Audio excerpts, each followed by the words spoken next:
What's up, everybody? AC Media is back. This time we're in the heart of Kennett Square, PA. We got a living legend here today, Gregg Fornario, at his own Fornario Cigar Lounge right here on Main Street. We're going to dive deep into the whole history of the entrepreneurship and his journey through his business adventures and the sports adventures, and we'll get after it. All right, Mike, well, man, thanks for coming out, brother. Absolutely, Greg. Thanks for having us. I'm excited to tell my story, but hey, man, let's light some cigars here first. Let's do it. All right, so here you go.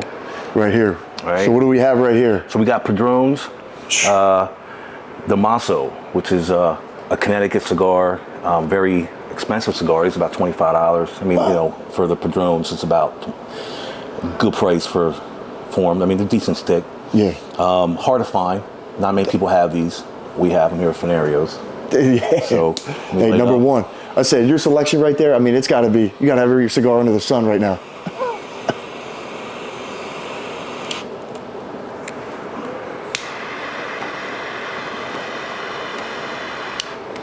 And then, man, you can't have a good cigar, all right? Now, they're all good cigars, but at the end of the day, a decent Padron without a good little bourbon or scotch or like little GM.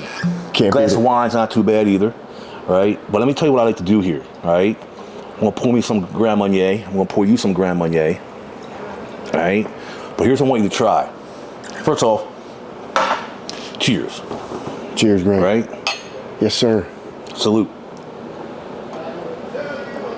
Now, what I want you to try, okay? A lot of people, they drink with their cigar, but what I like to do also is dip. Try this out. Wow. Dip that in that Grand Marnier. Right in here. Right? Give it a few, right? And then smoke that bad boy.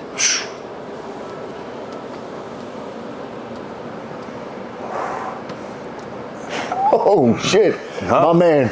God damn, dude. It's life-changing. That just exemplified the whole cigar right there. Life-changing. I'll dip probably 8-9 times throughout that fucking stick. Look at that. Yeah.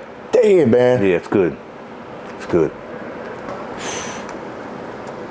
Wow. The Padron with the Grand Marnier. Grand Marnier. Winning combo right here. And the dip, yep. Fornario Cigar Lounge right here, Kennett Square. Yep. Wow, man.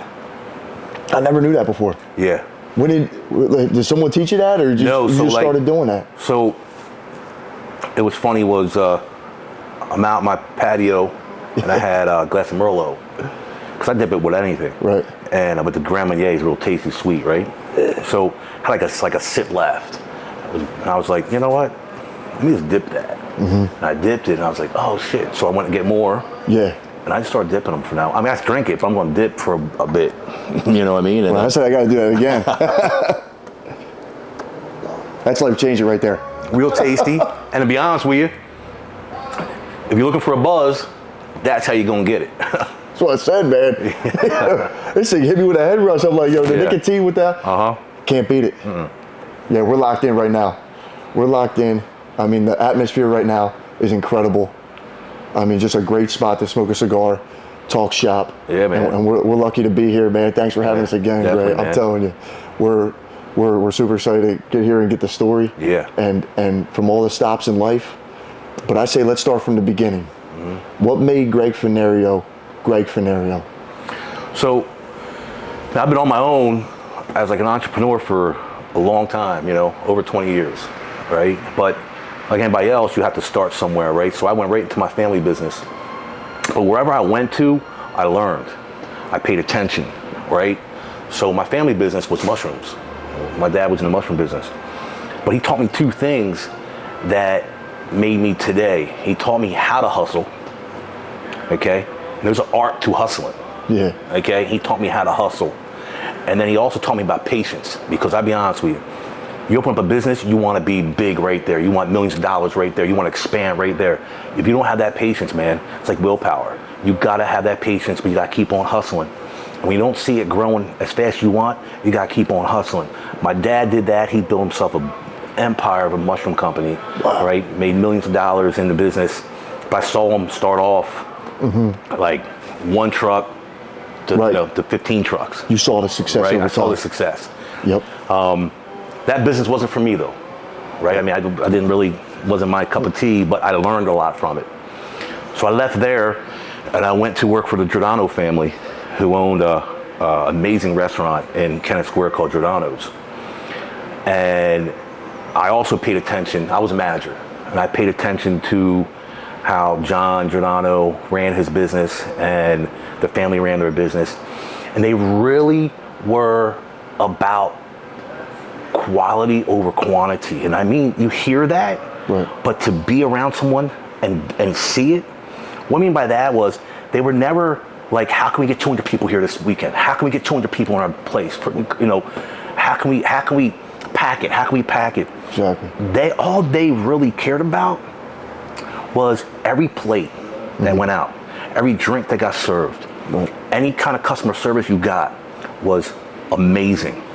And if it was 12 people, 30 people, 40 people, they got taken care of. Right. Okay? Yeah. And they loved their food, their drinks, and everything they had, to the point where they were coming back, and it came back times 2, times 10. It just came back. And I also saw them go from, just not really too worried about how we're going to pack this place out with live entertainment or this or that or this or that, right. to just getting it because their quality was ridiculous. Exactly. And no one ever said a bad word about their food, their customer service, how clean the place was, inside out. They cared about that one in particular plate, right? That service, taking care of him. They don't care if it was 200 people here. We're going to take care of him. Yep. And I know he's going to come back. Someone else going to come back. And I saw that company build, man. And I mean, today he owns Schaefer's Canal House. Oh wow! He's a mentor of mine. Yeah. Big time mentor of mine. And but I seen it and I learned from that, right? So I learned the hustle and the patience from my pop. Right. And I learned the quality and quantity over quantity from Giordano's, but that also was patience. Right. Right? So patience means a lot in the whole business. So then when I left to go into my journey of different spots different little, things that I started and opened up, I used all that knowledge into those businesses, and not just restaurant business. Right. Right? So, but I left Giordano's and I went right into the promotion business. When I was in the bar business with Giordano's, the beer companies used to come out and do all kinds of promotions. Yeah. Big time promotions. And then just stopped. They didn't have the budget for it no more. Wow. But it was still a business for it. Yeah. So I'm like, how is Monday Night Football, which was real big back then, no matter who was playing, for sure, not having any kind of promo girls or promo of such? Like, how's beer companies not coming out and doing the thing? So I started a company, and it was called Tyler Green Sports. And we'll get into all that in a minute because it got crazy. Right. But the business I started was bar promotions. Mm-hmm. And let me give you an example. When March Madness came, I did 64 bars with a Pop Shot basketball game. Damn. I went to 64 bars from Philadelphia to Delaware. Right. Okay? And we went there with promo girls, prizes giveaway. It was for March Madness. And you would then win that bar. So we had a tournament inside that bar. Yeah. Whoever won that bar was now in the field of 64. Coming up, yep. Okay? Right. And then I sold the whole March Madness tournament to many a brew company. Dang. Yeah. And I said, hey, we're going to come here with 64 people plus their family and friends for this tournament. We set up 8 games. And then during the Final Four, we did it for the Final Four of that night. Yep. We did a whole tournament inside the tournament, right? And then there was one winner, and he got to win. He won $500. He had a choice: $500, the game, the game, right? $500, the game, and a dinner for 2 anytime he wanted to come back to Maniac Brew Company, right? And the spot that he won. This guy actually played a place called Maggie O'Neill's. It was in Cigar Avenue. Yeah. And So he got a gift card there, whatever, a bunch of prizes. Yeah. Right? Or option two, we were going to send him and a friend to the NBA Finals. It's whatever he wanted to do. So he chose NBA Finals. So that year, the New Jersey Nets were in the NBA Finals with Jason Kidd. Yeah. And we sent New Jersey and limo ride up back. So, but that was Tyler Green Sports, right? And he'll never forget that. No. He'll be like, who put that together? Tyler Green Sports, Gregg Fornario. And that was my next question: is did these ideas just come to you? Where were you? It seems like it's just a gift. How were you able to put the promotions in here and build the hype and give people a product that they keep coming back to? Yeah, that I came up with because, I was in the bar business and I saw them kind of do certain things. Like, they did pop shot basketball. They didn't do it to that extent. No. Right? Sam Adams did something, but not to that extent. Right. Right? So we took it to levels. Yeah. Right? And, but then, to keep us busy all year round, one of my main bread and butter of the Tyler Green Sports was I got in with the Philadelphia Eagles. And I had a contract with the Eagles where anybody who wanted a Philadelphia Eagle to do like an autograph session at a car dealership or a bar or a fundraiser, they had to go through Tyler Green Sports. Wow. I had it contracted, but I did a lot on my own. Yeah. And that year when we were with the Eagles, they went to, what was it, 4 championships in a row? Right in a row. Right? Yeah, 4 or 5, yeah. The pep rallies we were doing all around town. I'm grabbing guys like Deuce Staley and doing, 12 pep rallies in like 20 days. Damn. Right? I mean, he's going bar to bar to bar to bar to bar to bar to bar to bar to bar, sign autographs. And we dealt with a lot of those players. Deuce Staley, Brian Westbrook, Todd Piskin, Freddie Mitchell. All the greats. I mean, all the guys in that squad, right? I mean, Yeah. we didn't touch Donovan McNabb or Dawkins. They were a little more expensive. But these guys were in reason, and we brought them out. We packed the house. How were you able to get in with the Eagles with Tyler Green Sports? Because no one's That's quite a story. Yeah. We're going to have to get another sip here. Take another sip. Cheers, bro. That's quite a story. Wow. So. Right here. All right. How did I get in with the Philadelphia Eagles? All right. So, at the time, they were doing training camp in Lehigh. Okay? So, I go to Lehigh. At the time, I had a Cadillac Escalade. So, the players had Escalades. At the time, also, the security was not like it is today. Right. Okay? You had 14, 15-year-old kids securing the team's parking lot. The gates. With like the wooden horse, right? Right. And remember now, there's 90 people at this camp, players. You don't know everybody. Right. You know the McNabbs and the Deuces and all that stuff, but how about the other 40 guys trying to make the team? Exactly. So I went out one day to camp and I kind of like scouted everything out. Okay, they're going to lunch at 11:30. They're doing this. They're going that hall. This, that, this. So the next day I pull up my Escalade. I got no sleeves on, but I look like a football player, right? So say you ready to get on the line right now and do some damage. Right? I mean, I look like a football player, right? So my arm's out the car. The kids are like, like, who's this? I'm like, I got to park here. They're so happy that a player's coming by. They thought it was a player. I'm in the parking lot now. It's 11:30. They go into lunch. I had a duffel bag. And that duffel bag is button-down shirt, nice pants, shoes, sports jacket. Boom. Like agent style. I go in, there's an old man in there, security. I said, where's the bathroom? Pop. I go right to the left, go to the bathroom. I come out in my suit. Right. So now I'm I had business cards and stuff for Tyler Green Sports, but I didn't know who I was going to try to confront because the bigger name is going to be I have an agent or this, that, this, or go talk to this guy or, Exactly. You're stalking me or whatever. So there's a guy named Cecil Martin. He was fullback for the Philadelphia Eagles. He wasn't the most popular guy, but he started. Gritty. And I went to the security guy and I was like, I'm here to see Cecil Martin. Can you tell him Gregg from Tyler Green Sports is here? And I am shaking. I am nervous. I'm thinking this is not going to work. I'm going to get kicked the fuck out. Who knows what's going to happen? Maybe being arrested. I don't know, right?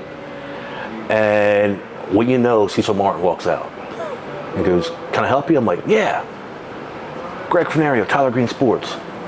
Can we talk? And he was just so happy that someone was trying to talk to him, I guess. Like, you know what I mean? Like, trying to, like, do business with him. Exactly. He brought me right into that lunch fucking room. You know, I'm passing all these players and shit, hearts going like this. Yeah. We sat down, and I told him what I can do for him. I can give you autograph sessions. I can get you a car to drive from a Dodge dealer all through the season. Get you a brand new Dodge. You got to do a couple appearances and so on and so forth. Yeah. What I can do for you. Right. He was thrilled to know he's going to make extra money. Right? Oh, yeah. This guy was making like, at that time, that guy was making like $500,000. Right, fullback in the league. $500,000, right? Exactly. He wasn't the big salary. And me to give him like, 2,000 appearance, right? Yeah. It's going to add up. He's like, yeah, cloud nine. So he said to me, he goes, I will call you after camp breaks. And that's going to be like in 2 weeks. I'm like, he ain't calling me. Yeah. Man, he called me. No, damn. He said, meet me at Lucky Strike in Philadelphia. Yeah. So I'm like, I go down Lucky Strike. Now it's time for me to shine, though. Like, I got to Right. tell him what I was going to do for him. Now Show I got to up, do show it. out. And, man, I did, man. I got him a car. He had a Dodge Jeep Cherokee. Damn, man. Right, the whole entire time. He did a couple appearances for it. And through him, we did a lot of appearances. I became real good friends with him. That through him, he gave me the other players. Right. And then I got really friendly with Deuce Staley. Like, still today, me and Deuce are like... Deuce. Yeah, wow. we're tight. So, and I said, I did what I said I was going to do. Exactly. And I probably gave him probably $20K during the football season. Cash. Different appearances and a car. Right. Right. And then the other players I had and so on and so forth. So it was great. And then that relationship ended up where me and Cecil, we threw a party in Westchester on Wednesday nights, a place called Coyote Crossing, and it was called Cecil Martin VIP Party and Friends. Wow. And we get the door. He's there all the time. He brought different players out. One night we're rocking there. It was Cecil Martin. It had to be 400 people on a Wednesday night. Right? On a Wednesday. At Westchester. And we had Cecil Martin there. He brought up Hollis Thomas. He brought up Brian Westbrook. He brought Freddie Mitchell. All of them were there. We never announced they were going to be there, but they were there. They showed up. And then, at the time, Real World MTV was real big. And I'm good friends with this guy, Brad, from Real World San Diego. He was with me. He came. So he's there, right? He's fresh on MTV, right? Boom. I mean, word's getting prior out. Right? And because we're making such noise that night, Yep. Jackass was up at Killadare's. They're like, what's going on at Coyote Crossing? They all come down. Yeah. So now, in this building is like MTV stars, NFL Eagle players. You couldn't get in the door. Everyone's trying to get in the door, but that now made it so crazy for the weeks to come. And dude, that was before social media days. We had to go to tanning salons, 2 pizzerias, 2 telephone poles, and put on the flyers, signs like that the old, this who, come here, $10, come here, $10. Old school promoting. Yeah. And we made it happen. and they came right around. And so that was Tyler Green Sports. I mean, that's pretty much, the promotion end of it. We had a lot of fun with it, the basketball, the autograph sessions. Yeah, so I mean, then obviously Tyler Green found out. I was going to say, we talked about the Tyler Green and Tyler Green Sports. Do we want to touch base on that? And then Well, yeah. So Tyler Green, let's say, yeah. Who is Tyler Green? So Tyler Green was a Major League Baseball player for the Philadelphia Phillies in 93 to 97. Right. Short-lived. So then this was going on in early 2000s. Yeah. So as we're making a lot of noise, getting out there, I'm all over the radio. Radio was really big back then for advertising. And I'm advertising all over the radio. Tyler Green Sports, Tyler Green Sports, Tyler Green Sports, Tyler Green Sports. Mm-hmm. So we're making a lot of noise, and all of a sudden a lawyer his attorney calls me. And I was like, Tyler Green there? I'm like, there's no Tyler Green here. They're like, well, why is it called Tyler Green? Right. I was like, well, there's a long story, but who are you? Right. Well, I represent Tyler Green. Who's asking? I'm like, oh yeah? Is he still around? Like, who's this guy? Where does he live? We lived in Germantown Academy. He was a baseball coach at Germantown Academy. Yep, yeah. And he found out that one of his students or whatever came in with a shirt that he like caught a shirt at one of our events at Tyler Green Sports. I brought it in. And so they wanted like a deceased, assist letter for me to get rid of the name. Right. So, but in reality, I didn't name it after him. Mm-hmm. Okay? So it just so happened, like 8 years prior of me having this promotion company, I was trying to do one of these handicapping services where like you would call me for the pick. For the picks. You were the guy. I was the guy, right? 1-800, so-and-so cash. Yeah. Right? And you're calling me, I'm like, yo, take Carolina Panthers tonight, -4 of the Cowboys. Just bop, bop, bop, bop, bop, It's old school. Yeah. Right? Legally. Right. Right? But I was younger then. I really couldn't afford that business to go because a lot of advertisement. I'm advertising the USA Day paper, bro. Damn. 800 a day. Dude, yeah, I was gonna say, what's the tag on that one? 800 a day, right? But, so why did I name it Tyler Green? Well, I wasn't gonna put my name because it didn't flow. And my competition was like Bobby Cash, Yeah. Luke Money, and all these like fancy names. Yeah. So I'm like, okay, let's go with green for money, green for money, green for money. Right. And I'm using all these regular names, Bobby Greens, Greg Green, bop, bop, bop, bop, bop, bop. And at the time, bro, and it says it right on the law document, I was a big Aerosmith fan. No, I read it. Yeah. I read the document. And, Steven Tyler. I mean, come on. And I went Tyler Green, and it flew. It flows nice, right? It flew, yeah, amazing. So that's what I went with. And that's really why the name was Tyler Green. Yeah. But 8 years later, I had this fictitious name registered. Yeah. So I'm like, let's do a promotion company called Tyler Green Sports. It also flows, and green for Eagles, the whole nine. So when he sued me, I mean, we fought him, bro. Yeah. We didn't back down. We went right to court. And it was a big deal, man. It went to the courts. I mean, I'm coming out of the court, Channel 3's in my face, everybody's in your face. And but my attorney was a real good friend of mine. Punched him in the mouth, man. He really beat him, and Big time. beat him big time, and we were able to keep the name. Because my question was, Tyler Green, they couldn't, Tyler Green was trying to say that you took the name. Mm-hmm. And you couldn't prove, no one could prove it. No one could prove it. And why we really won the case was we were able to prove that I got my fictitious name, Tyler Green, 40 days before he became a Philly. Oh, right. So, you know what I mean? Never even had it. And, there was many Tyler Green businesses in Jersey, mm-hmm. Philly. I remember the one, Tyler Green Towing. Yeah. Are you suing them, bro? Right, exactly. You suing them? So, we just made a lot of noise. Mm-hmm. We're big out there in the Philadelphia areas, and he was like, my name, and he was trying to get 150,000. Wow. So he wanted to come up to the money. Yeah. Trying to get 150, and guess how much he got? Zero. So the judge ruled in favor of you guys. Yeah. Because you could not prove. And he can't. After saying that, I mean, yeah.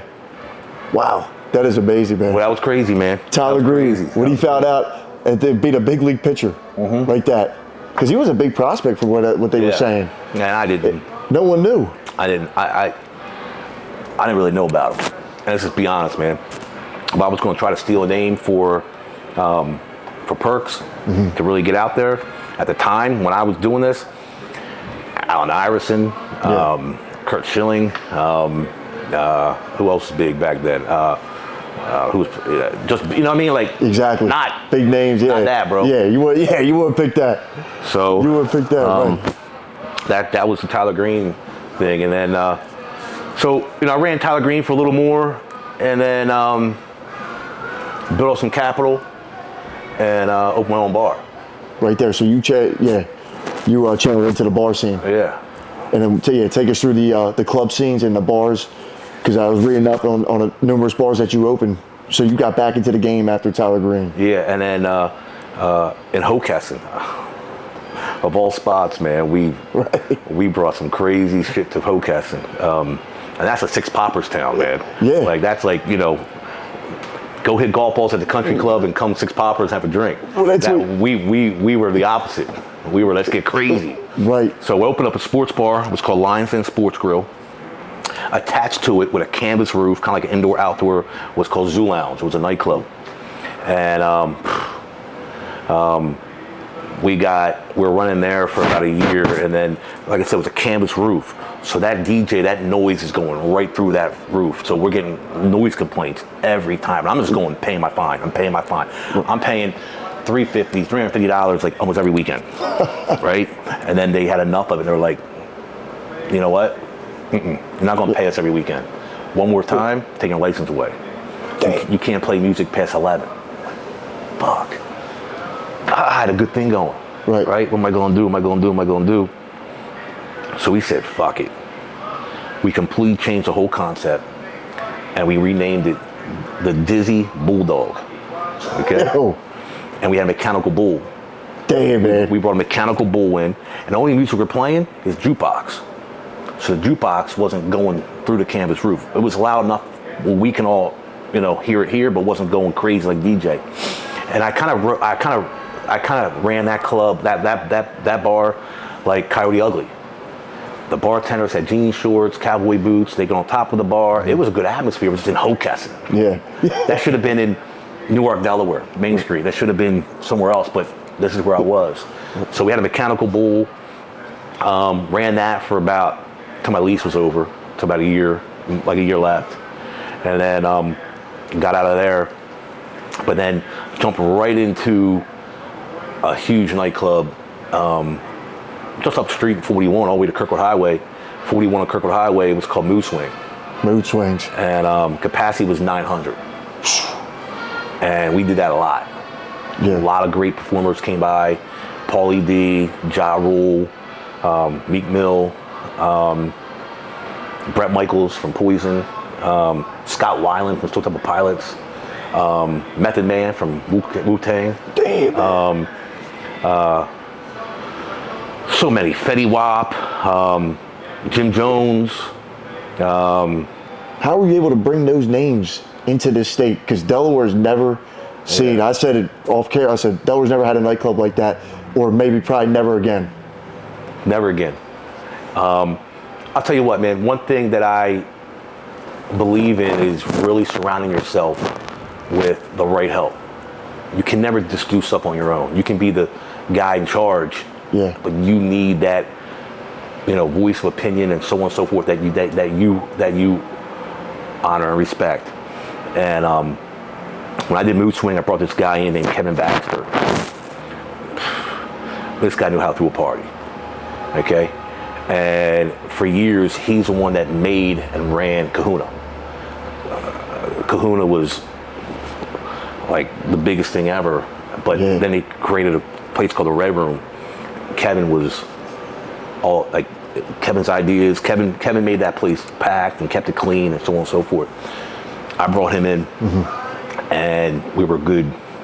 Yeah, we were a good team, and then brought some other promoters underneath them. Chris Stansberry. These guys were just guys that helped me throw parties and made it happen. And great ideas. I mean, Kevin came up with great ideas all the time, and that was my success for MoodSwing. And we ran it for 5 years. I mean, let's be honest.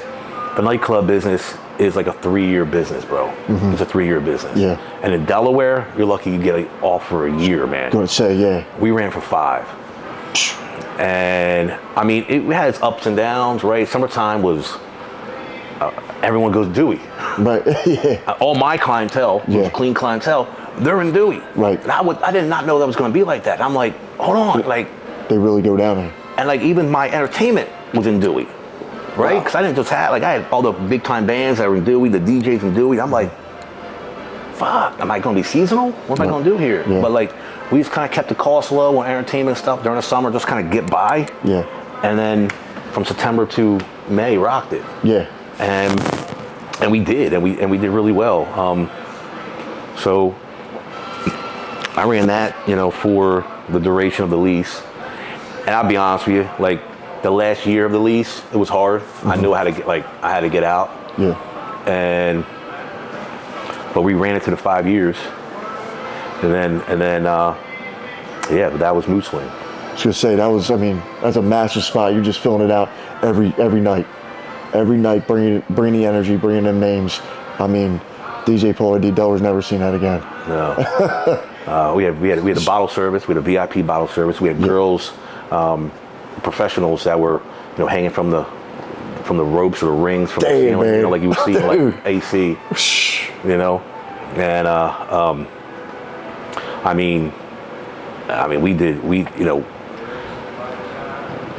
New Year's Eves were crazy there. And the fact that it wasn't in like you said, like a Newark, a beach. You were right off Kirkwood Highway, right there. I mean, it's only thing in town, or only thing there was like nothing else brought you there except that.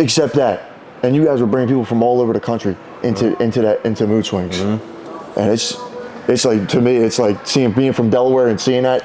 I mean, you get goosebumps seeing that. It's crazy. Because people always talk about it. Like nowadays, it's like, where's the nightlife in Delaware? Where is those clubs? It ain't there. It ain't there. And I know people like, especially that we're a little younger before that. I mean, we wish that was there. That was there, and there was and be able to experience that era. Yeah, no, absolutely. That is a special era, generational. It really was. We had a good time with it. So, yeah, that was some good memories. That's amazing, man. That's amazing. So then, from there, I jumped right into starting my own. I took some classes, whatnot, online for sports management. Yeah. I want to get into the sports industry, and I got right into the agency side of it. I started my own company called Fornario Sports. Yep, for there. And I'm out here on Instagram trying to recruit players. Yeah. From different colleges and whatnot. And such a hard business, man. Such a hard business, but I was not giving up. You know what I mean? No. So hustling and patience, right? That's like my dad taught me. Right? Exactly. My pop taught me. Because is the sports agency, is it a numbers game, or is it kind of like, hey, here's my guy, and I'm gonna make you my guy, and we're going to the top type of thing? Or is it kind of a mixture of what kind of like Fornario Sports was going into? Yeah, so I found it was more like, who are you? Right. What can you do for me? Who do you have? Like, what did you do for a player? Which I did nothing because I'm new, right? So why am I going to go with you when you have really no resume in the game? So it was hard to get a resume in the game. It was almost like I jumped the gun where I should have like tried to work for underneath a company. Right. Where I can be like, no, I represented him for this company. Boom. But I didn't. I just jumped right in with Fornario Sports, come with me. Yeah, let's go. Let's go, right? But dude, to be honest with you, it's all your mouthpiece, bro. Yeah. I know how to talk. Exactly. I know how to swag them. You know what I mean? Like, I'm not going in there like, sign with me. You know, I'm more like, what do you want to do? You know what I mean? I'm going to work for you. I'm going to go hard for you. I'm going to act like you're my son, bro. You know what I mean? And so I was able to get a couple guys. This guy named Elijah Hood. He played for Carolina. At the same time, Carolina was really good. They had, what's that quarterback? Not Tuxtable. What was his name? Anyway, he wasn't with me. But I had Elijah Hood. He was a running back. He did really well for college. He was supposed to go. He was signed with me. I went down there, won him over, and he was going to go to another company, Rock Nation. But he felt Rock Nation was going to forget about him. Yeah. Because he was okay, but not a first round pick. And I'm like, yo, almost like Jerry Maguire, like, you're my guy. Right. You're my only guy. Like, you're my only guy. I'm going to work for you. And he was supposed to, Mel Kiper had him going 4th round. All right, we're happy 4th round. And he was invited to the combine, which is a big deal, you know? And then he sprained his ankle leading up to, hurt his ankle, tweaked his ankle leading up to the combine. So we really couldn't. We needed the combine. We needed the combine to really get to that 4th round and above. So he didn't do that. Made a long story short, he got drafted 7th round. Still got drafted by the Raiders, and we're happy. We're happy going to the Raiders, and that was Gruden. Say Gruden, Al Davis. Yeah, right there. And except as we're going to rookie camp, we're getting everything ready. Right, the camp starts in July, and they're going to carry 4 running backs on a 53-man roster, and we know he's one of the 4. And out of the blue, who the Raiders signed? Marshawn Lynch. I was going to say, Marshawn Lynch comes. And we're like, oh, no. Because he's definitely in. Right, I mean, yeah. And we were looking like we're going to be 4th. Yeah, going now we got to battle to get to 4th. And he didn't get it. He got practice squad. Practice squad. So he was on practice squad the whole year. He got called up to play a couple games because Lynch got hurt. And then he went to Tennessee, practice squad, and then that's it. Right. And then at the same time, I had 12 guys in the CFL. Yeah, Canadian football. Yeah. Yeah, I had 12 guys over there, so I'm making my name over there, big time. And then I guess it was real hard business, man, and like a lot of traveling. And then I got wind of arena football, and right I put a team in. I said, fuck it, I'm going to own an arena football team.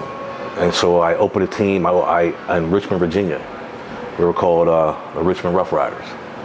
And, but let me take back of what I learned working for my pop and Giordano's into the arena football business. Right. It's not a restaurant, it's not customer service, but I still take quality over quantity and hustle and patience. What I mean by that is we put an amazing team together, amazing team.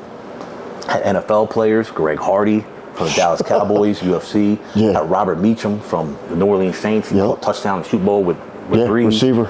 Right? I had D1 players, just all kinds of good team, right? But the money, the wins are coming from the good team. Money's coming from ticket sales and game day operations. So we opened, we thought the whole city was behind us, and we opened for game 1. We're so happy, and I'm there, and I'm like, this arena holds 11,000 people, and I'm like, there's 500 people here. I'm like, oh my God, like we spent a lot of money, bro. I got 500 people at that game. Anybody else would have been like so devastated and like just like. Yeah, it's like, we think the whole place is going to be rocked. They've just been broken. And I'm like, all right. We got to work. I got to hit the ground harder. Yeah. But what I learned from the Giordano family, quality over quantity, let's make those 500 people have the best fucking times of their fucking life. We had a mascot, right? He's with all the 500 people. He went all over, right? All of them. It's not hard to go through right that, but he's with them. We're bringing kids on the field, right? We're kicking balls at halftime, doing this at an entertainment show at halftime, boom, boom, boom. That 500 people had a blast. Yeah, they ain't forgetting that. Okay? I think we had like 8 home games. By our 3rd home game, we're like 2,500 people. Right, climbing. Yep. And then from the 5th home game, 5,000 people. Boom. And we win the championship that year, and we're doing 5,000 people a game. We go into the following year. Season tickets are all over the place, right? We're selling tickets, and then I try to bring it to another level. And there's a rapper by the name of Jim Jones.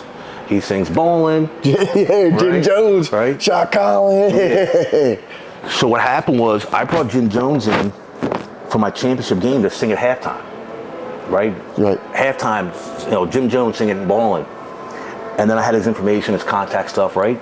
So then the off season, I hit his people up. I'm like, "You won't bring Jim in as a partner?" They're like, "Really?" He really liked arena football. He liked being there. Bop, bop, bop, bop. So we met. Really, it was real shady, man. I had to meet him in Miami. Dang. We went to this restaurant called Prime. It closes at 11. We met at midnight. After hours. After hours. Damn, Prime. man. Like, he had to like that, bro. Damn, I was going to say, dude. And I remember calling him up being like, hey, man, you said meet you at midnight? Yeah, it closed at 11. No, for the public, it closed at 11. For Jim Jones, it's open. God damn. Right? I get there, meet Jim Jones.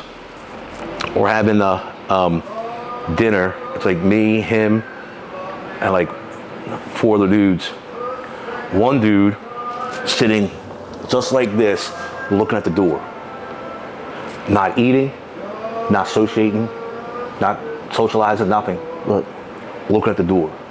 I'm like, oh my God, like it's like that, bro. Where am I at? Okay.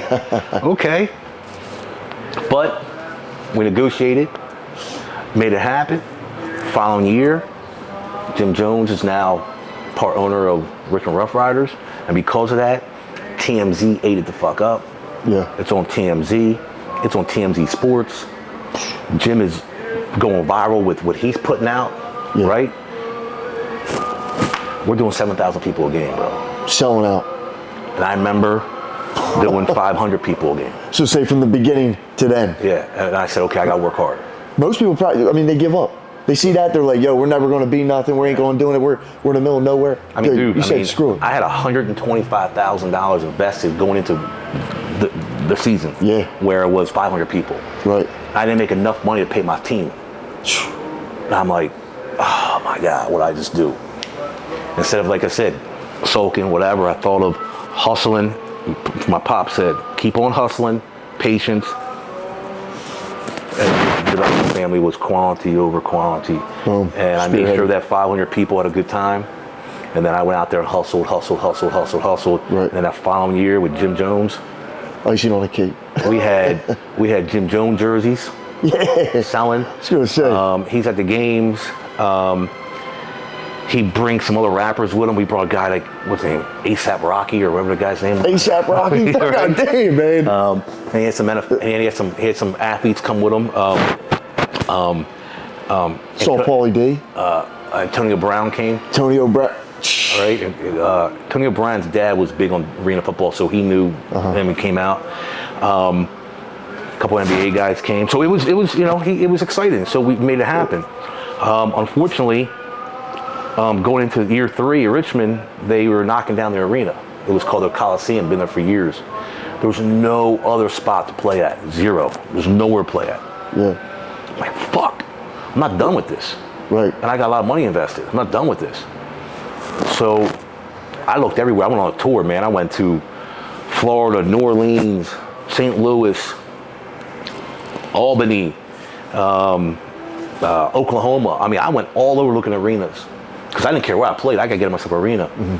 I found one in Wheeling, West Virginia. Perfect spot for arena football. It only held 5,500 people. That's like all you need. It was affordable, right? The Pittsburgh Penguins minor league team plays there. They're called the Wheeling Nailers. So it was already like a spot where people will go and they know of. And man, we went up there and made it happen. And we already established team, and they were excited that we were coming, like a champion team coming and playing arena and bringing that in. And that area, that Wheeling area, they're huge on football. Huge on football. So like anything football, like high school football is crazy there. Everything football is big, and they embraced us. The news team was always there. The mayor was always there. That's huge. And we went 13-0. Undefeated first year. First year, undefeated. You know, we got the rings for it, right? Yeah. And they loved us. My coach was this guy, Mook Zimmerman, and they loved him. Real big black dude. Coach Mook. Coach Mook just had swag like no one ever had. They loved him. He's doing commercials in town for everybody. Bop bop bop. It was great, man. And so I really felt like, and I made more money there that year than I made combined in all arena football. Yeah. And I didn't bring Jim with me. Right. That was kind of over with because, like, yeah, it was West Virginia. Or I mean, used them correctly in Richmond, and I went on my own in Wheeling, right? But I made more money on that 1 year than I did on the other 3 combined. Right. And it was going to be better than that coming up. And that was the one. And then, man, the following year we're getting ready.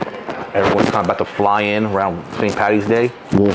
And then you get the call, hey man, there's a thing called COVID-19. Everybody hold back for a little bit. We're not allowed to be there. What the fuck are you talking about? It's going to go away in a week. Right, yeah. And cancel the whole season, right? We know how bad that was. Cancel the whole season. And then, I lost a lot of money. Right? Yeah, I mean, you're expecting a huge year, and then obviously fucking Corona breaks out. Yeah. And then what happens with that? Where do you pivot? What's your game plan? You see, nothing's really everything's shut down right now. So I sat still, really not knowing what the fuck's going on, right? I mean, what is this? Right, yeah. Right? So, but remember that year, they canceled March Madness, $1 billion company. Yeah. And I was like, oh boy, Arena football don't stand a fucking chance. So, sat out that year, following year.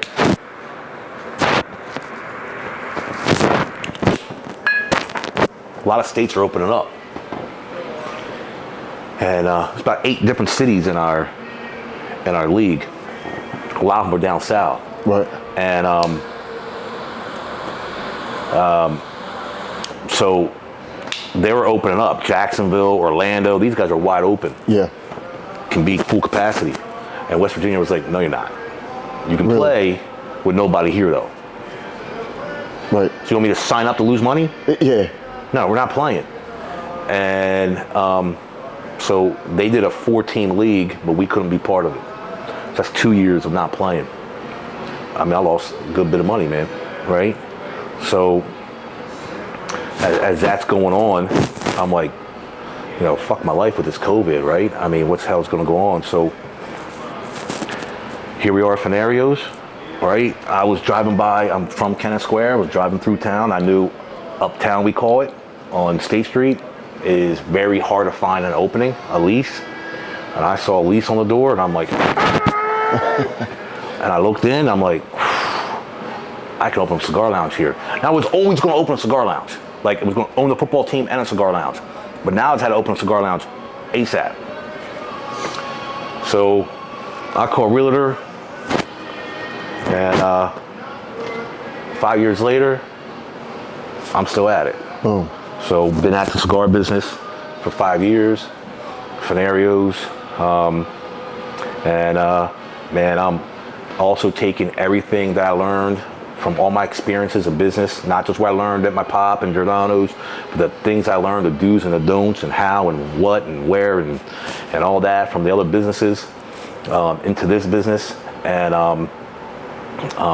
it's a lot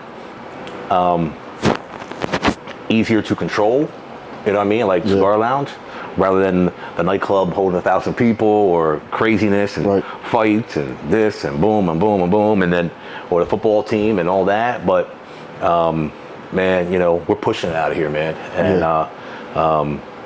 not just people smoking in the lounge, not just people coming doing retail at this store or the other stores I own, but also online.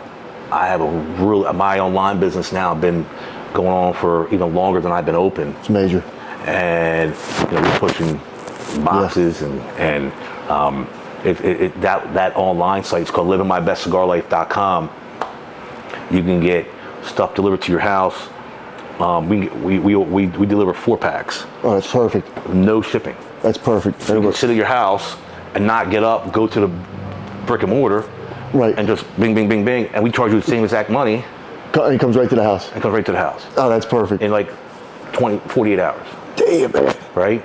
So I'm pushing that all over the place, man. I mean, Minnesota, Dallas, Florida. I mean, we're getting hit up all the time. So that business alone is the bread and butter. And then I'm opening the brick and mortars.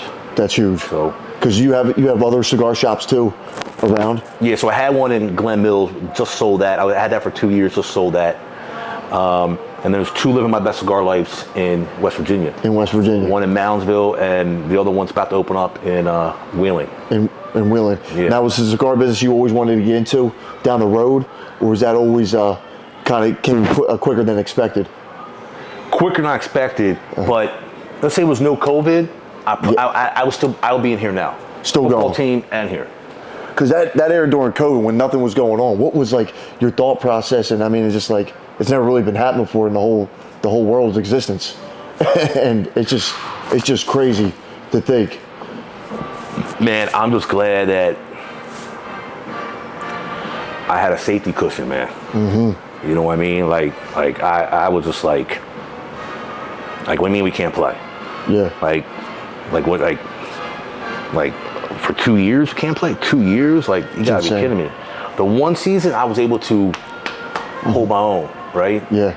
And so what I did to try to regain that money I lost, I went back after the 2 years were canceled and did an alumni game. Oh, wow. At Wheeling, West Virginia. And alumni meaning the players of the past of my team, so like all like 4 years of players, I don't bring everybody back, but at least 11 on 11, yeah. right? And big names, and I had Greg Hardy was there, stuff like that, and a lot of D1 ball players from West Virginia University was there. I had a lot of good players, right? Sean Oakman. Sean Oakman, right there. I mean, that's like he was like viral for the first time at the BCS National Championship. That's right. He was a monster. He has a unique story, man. But so we did an alumni game, and the town was starving for football. They're starving for the Rough Riders. I knew like I had to bring some money in. We did an alumni game and made a decent amount of money. Huge hit. The gate was pretty good, and got that gate, and then sold my team a la carte. Sold the field. First off, my turf. The rock band Kiss? Yeah. So Kiss used to have a arena football team called LA Kiss.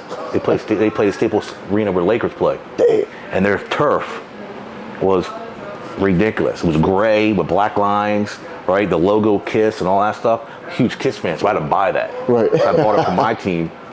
And then I put my own logos on it, but kept their logos safe where I'm not ruining it. So I had Kiss turf. So I sold my Kiss turf. I sold helmets. I sold the walls. I sold the wall pads. I sold the goalposts. I even sold footballs. And able to recoup a good bit. So it didn't really hurt, you know what I mean? And but man, I look back now, man, and I'm like, I see like videos or pictures. I'm like, God, I wish I was in that life right now. Right, because I mean, I think it's like the USFL going on right now, and I see these games, and there's nobody in the stands. Nobody in the stands. I don't know how they're doing it. And I'm sure if you see that, and it's like, how did they stay in business? How are they still in there? And I mean, they're not crazy sponsors, but who wants to sponsor, right? Right, exactly. Because I think nowadays they don't have that same hustle and that grit to build from the beginning stages to see that final product. Yeah. Like going in there and selling out when there's only 500 and boom. Yeah. It all comes tenfold. Yeah. They opened up thinking we're going to kill it right away, and if we don't, what we're going to do. So I don't know. I don't even follow it. I don't even know. It was called XFL, right? Or that's not there no more? Yeah, something. I think they merged or something. But now is getting back into the football game something that you like to get into, or some sort of sports? Fortunate during my arena football career and being successful at it on the field. As an executive, I got acknowledged by the Denver Broncos. Wow. And the Broncos hit me up in 2019 and wanted me to interview for a pro scout position, which just working for the NFL, bro, was like, yeah, that's insane. Like a goal, right? And so I went through the whole interview process. It was like 2-hour interview process. I hit it out of the park. And then they're like, we want you. Right. Now, at that time, I just had my lease, signed my lease for my cigar shop. I still want to be a scout, but what do I got to do? Like, you pretty much got to move to Denver. I'm like, right. Man, I'm telling you right now, I lost sleep over it. I thought about it, and then I denied it. Right. I said, can't do it. He's like, all right, Absolutely. So that guy who hit me up, he was a player personnel director for Denver, is currently now with the Falcons. And this guy hit me up a couple months ago. He was like, hey, what you doing? Blah, blah, blah. You want to come to the Falcons? And I'm like, Here we go. And I'm like, well, he was like, it's going to be different. Like before was a different position. This is going to be a little higher up position, so money's a little better. But also, I can still maintain things on my end. So I'm going to go entertain them. So I'm glad that they're calling. It's right? huge. And so they're flying me down in May to the facilities and meet people and figure it out from there. So Absolutely. if it makes sense, Yeah.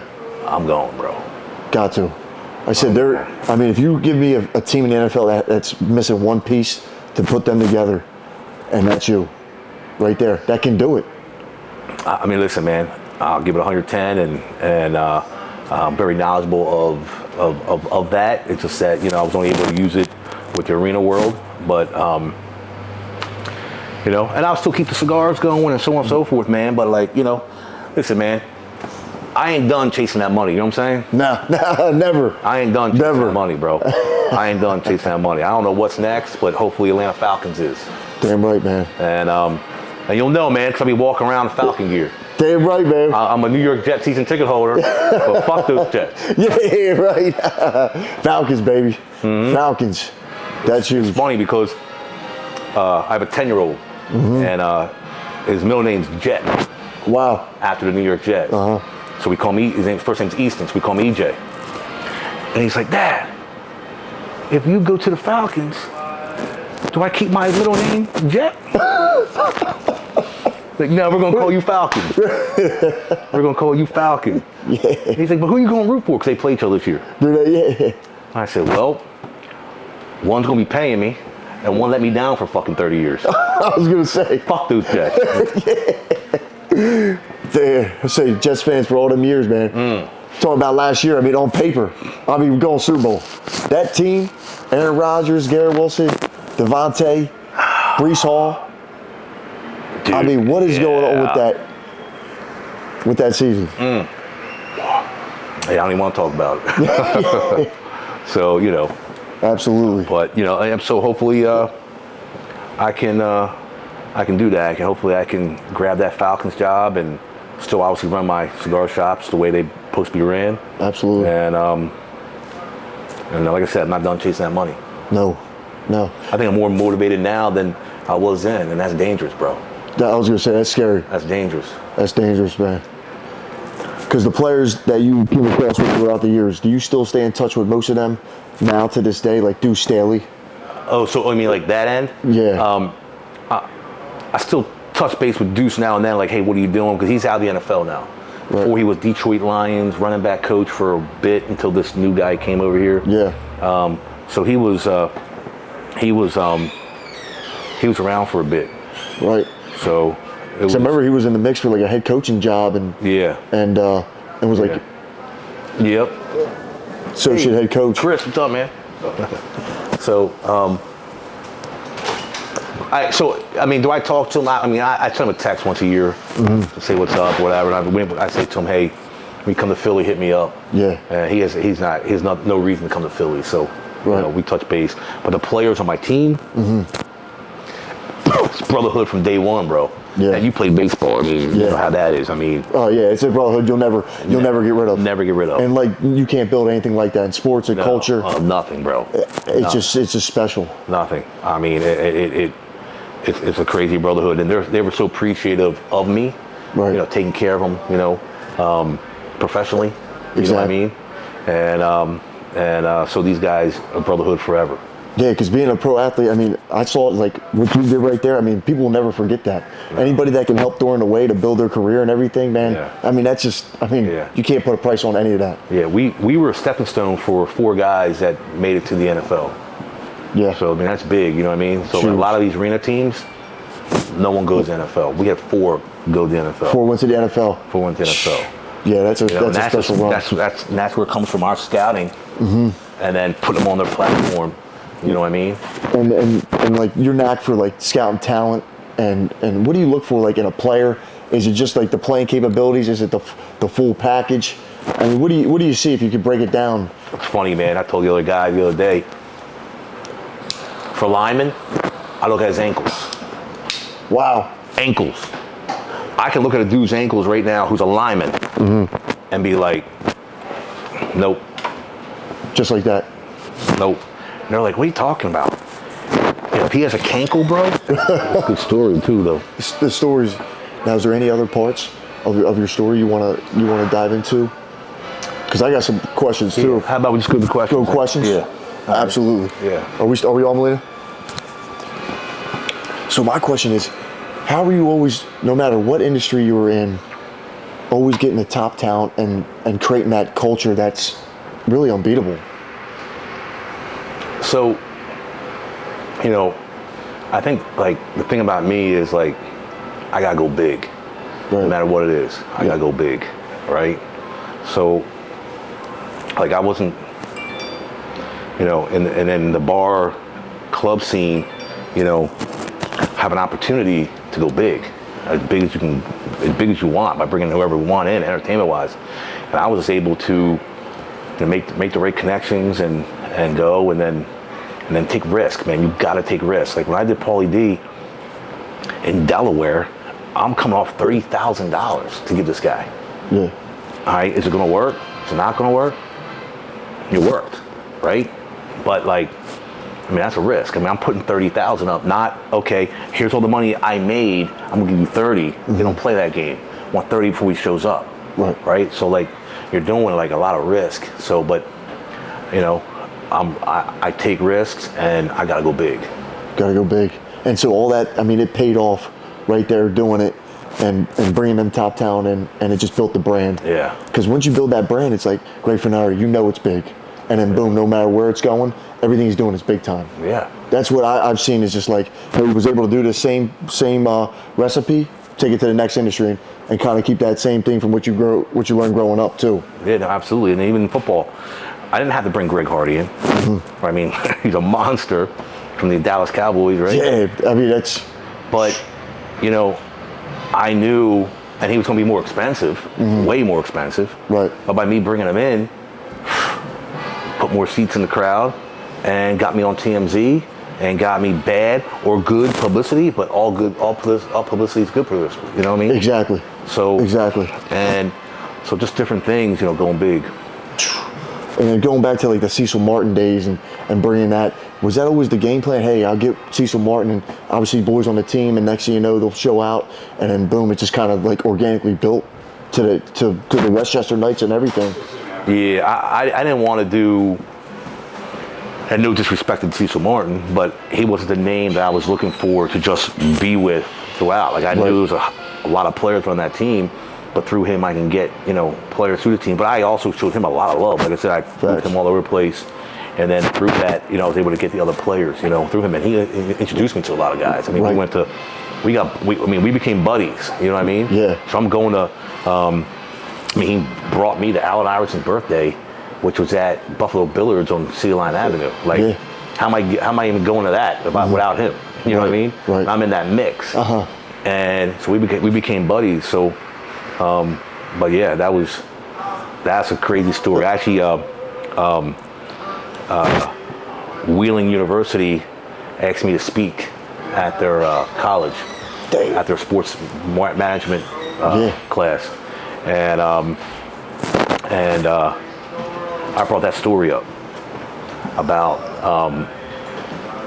meeting Cecil Martin, how I did it, pulled in the Escalade, like you know, like Clark Kent and coming out like fucking Superman, right? And all that stuff, and the kids were like, "Oh my God," you know what I mean? But that's a risk, bro. I took a risk. Putting that show on, because I think nowadays we see it, social media, everything's about building a business, building a brand. And I mean, you really paved the way, and the Trailblazer, like what would the advice be to these younger entrepreneurs who really don't know where to start, or they're kind of scared to take that risk, afraid to fail or touch on something like that? The key there is, and you just said it, scared to take the risk. If that's what you are about, then go work in that cubicle, bro. Yeah. That cubicle is going to divide you. You're safe on the left. You're safe on the front. You're safe on the fucking right, bro. Exactly. Go in that cubicle then, bro. Like, that's what you're about. But if you're not scared to take the risk, then sky's the limit, right? So, and just got to figure it out how to make it happen. And I believe in, whatever you want, to do, just do it, bro. Yeah. And to a certain extent, and I know it'd be great to open up, this big company and get a ton of money. Well, we're not talking about that. We're we'll get into the industry then and learn it and maybe open your own up. Exactly. Exactly, because I think, like you said, when did you realize you were like, I'm not set out for say that 9 to 5. I'm here getting after it. And is there a turning point to that, or is it just you always had that growing up? Like I said, my dad owned a mushroom company. You saw that, and he was doing well firsthand. And because here, mushroom growing, it's competitive as hell. And Kennett, it's like everyone has something to do with it, right? Yeah. And my dad was making good money, man. Big house, he had the sports cars, he had a racehorse. He's fucking right. But dude, it wasn't for me, man. Was not for me. And so I was like, fuck it. And that's a risk. Yeah. I left the family business to say, let me see what I can do. Exactly. That's another point. Earl actually called me to see, shout out Earl on this. Your dad actually said something about Italians and weddings. Wanted to mention something about that. So my dad old school OG. He's an old school G. Okay, we call him Tommy Ten Fingers. And, but you know how the movie Bronx Tale has a lot of those quotes? Oh yeah. Right, with good Italian quotes. My dad is filled with them, right? And it's stuck in a lot of these people, a lot of my friends' head, especially Earl. So one time I guess Earl was at a wedding. We're all at a wedding, my dad was there. And Earl or whoever had a suit on and had a jacket off. Old school Italian does not take their jacket off at a wedding. Will not do it. My dad was like, what are you doing, Earl? What are you doing? You a hillbilly? You a hillbilly? Hillbillies. You a hillbilly? What are you doing? You don't take your jacket off. Right. But my dad guy knows he's not Italian. Yeah, right. And he's not old school. Yeah. No, my dad was has a lot of different things. Do not take your sports jacket off. Right. At a wedding. It's disrespectful. Right. The traditions and classic, especially from that Italian perspective. Yeah. That's it right here. So. But nah, man, that's unbelievable. What's up, Amanda? That's different quotes like that. That's huge. Like you said, you saw him build that business steady over time. Started from one truck to one truck, small dock. I'm going there after school. Work release, and then he bought this decent warehouse and multiple trucks, and I saw it. Boom. He hustled. Yeah. Like I said, he hustled to the point where he wasn't able to go on vacation with us. He put us on vacation, but couldn't go on vacation with us. He wasn't at the ball games. He's hustling. Yeah. One man show until it became a 20-man show.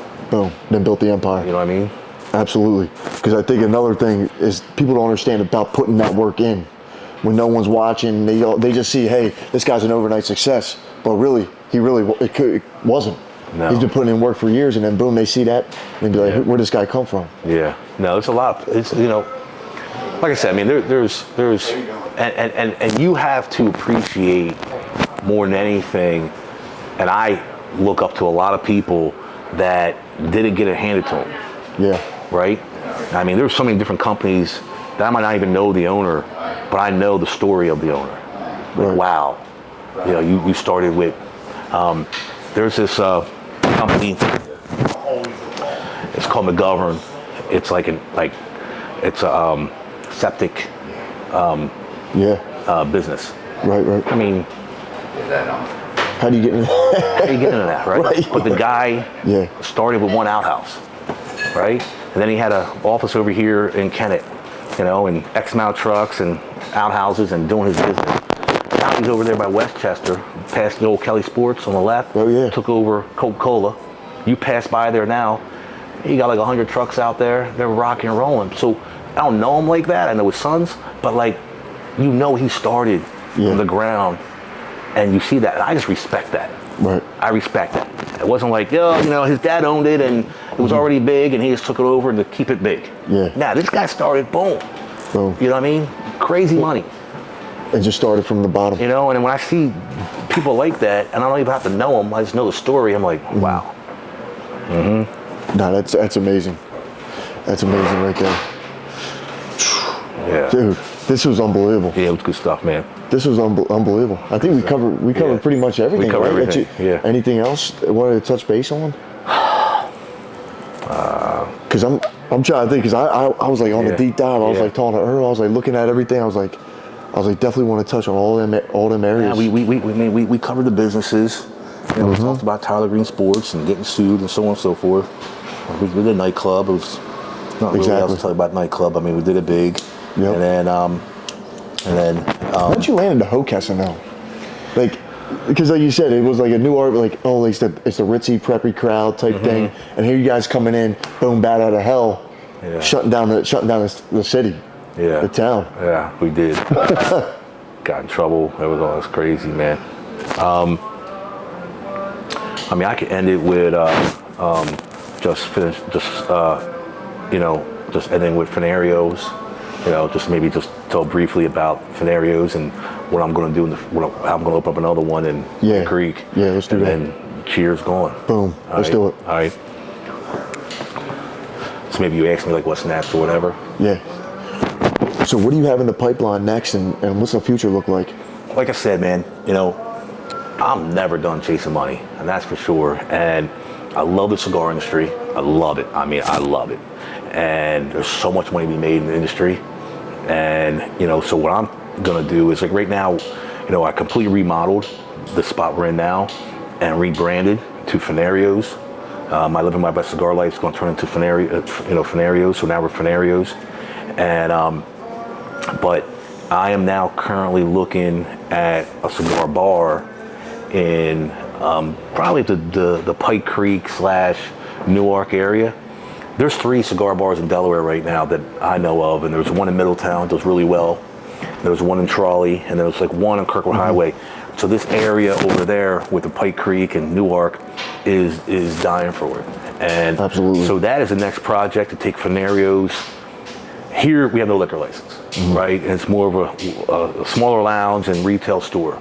So we're going to take that to the next level and open up a Fornario cigar bar. And I'm hoping to get that done by the end of the year. Absolutely. Can't wait, man. Can't wait, bro. Say Gregg Fornario right here, living legend. Can't wait to produce this. This is going to be one of the most all-time podcast clips we have ever seen here on AC Media. Gregg, absolute pleasure, my brother. Awesome. Always a good time, brother. Thank you so much. Cheers, man. Salute. Salute.